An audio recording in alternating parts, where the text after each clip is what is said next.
It can take a degree of moral courage to move from a position where you might fundamentally disagree with abortion, or only agree with it in certain very limited circumstances, to a position where you vote to remove the Eighth Amendment. But remember this: you don't have to agree with abortion to vote yes to repeal the Eighth. The decision to terminate a pregnancy is deeply personal and can be terribly painful. Nobody takes the decision lightly. In Ireland, it is usually taken in loneliness and suffering. Women often feel isolated and rejected and, in this country, don't have anywhere to turn to for professional advice and compassion. You all know women who have had terminations. You just don't know who they are. People find themselves sometimes in situations that are difficult for us to imagine. And those situations are made worse by our silence and rejection.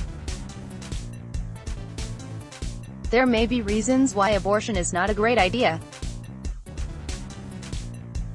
But there are also many reasons why we need to trust women who make the decision to have an abortion. Also, almost more importantly, we need to acknowledge that women are taking that decision every day and are doing themselves harm, in some cases, because they cannot seek professional help or advice. And you need to trust us, as doctors who are prepared to help, to give that professional advice. And to follow through on that advice. My experience is that abortion is a difficult decision for all involved. It is never straightforward, but it is the woman who needs to be allowed to make that decision. It's complicated, and it's much too complicated for the Eighth Amendment.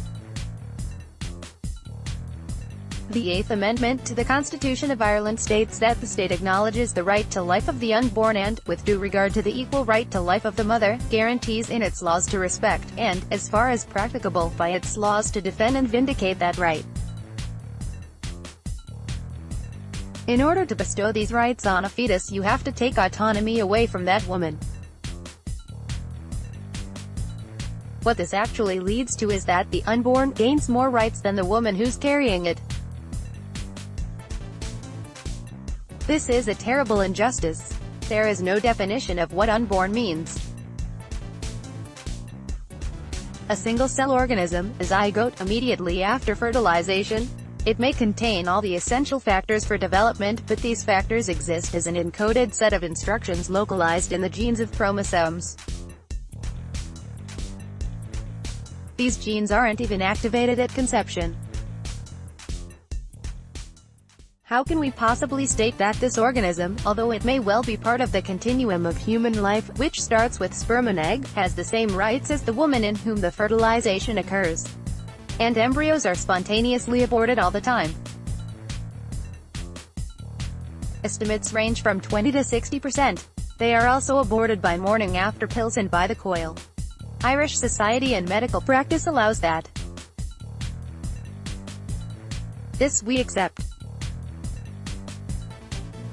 We don't consider that these embryos have the same rights as the woman in whom they exist. Nor do the embryos kept in test tubes have the same rights as the woman from whom the egg has come. A developing fetus does not have the same rights as the impregnated woman.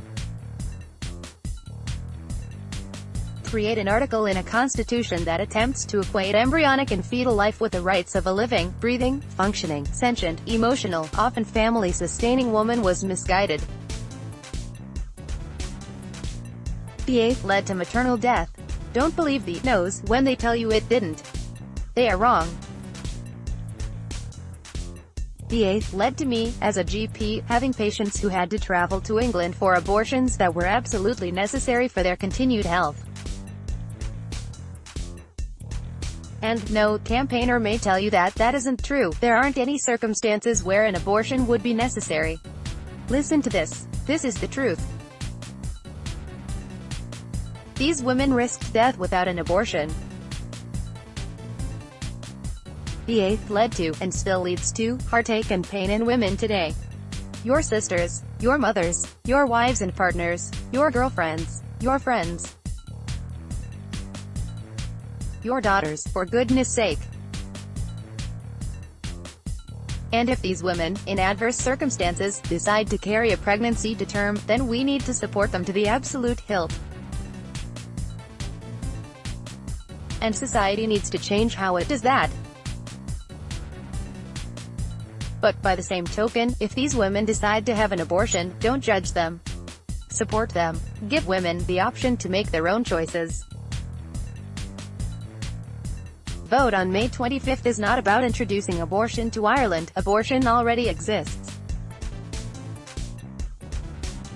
Thousands of Irish women are accessing abortion services every year, either by traveling abroad or by using unregulated online abortion pills. This referendum is a vote on whether we want a safe, regulated and legal system or to continue the unsafe and illegal system we allow today. Please have the courage to grant women in Ireland the time and space to make an often hard and lonely decision for themselves, without the fear of 14 years in prison. And to grant the professionals who can help them the facility to do so without fear of the same. Get rid of this amendment. Nick Breen is a GP and senior clinical lecturer in general practice at UCD. He is a member Doctors for Choice.